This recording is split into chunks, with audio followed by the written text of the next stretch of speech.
Ang init na pero may buwan pa yan. May buwan, oh. Tapos sobrang init na.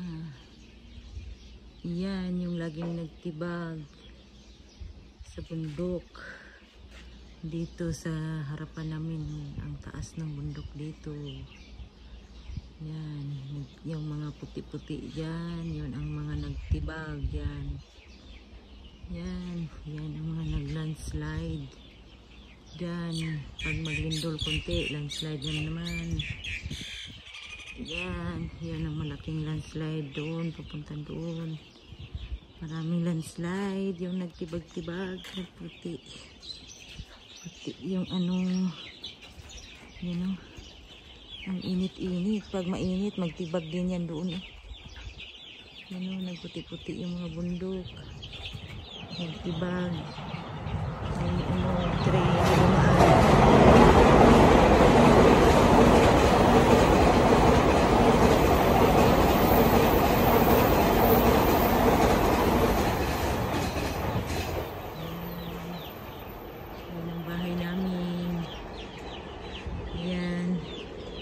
sa kapitbahay namin.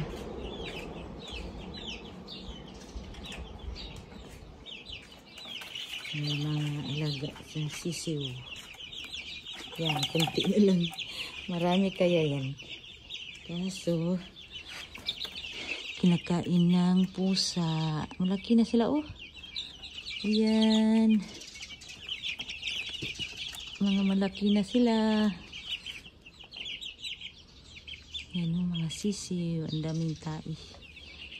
Mga sisiw, alaga ni Lola. Kabilang bahay. Yan.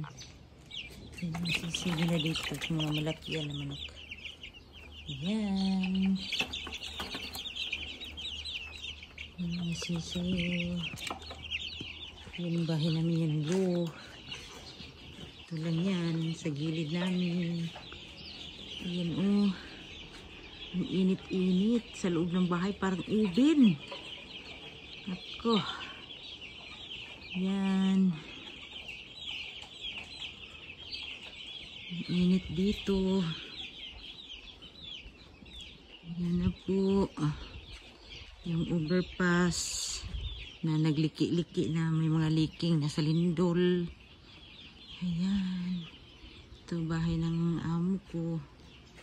Alaga ko dito. Ayan, nagwalis ako. Di pa natapos. Ayan na po. Thank you for watching. God bless us all.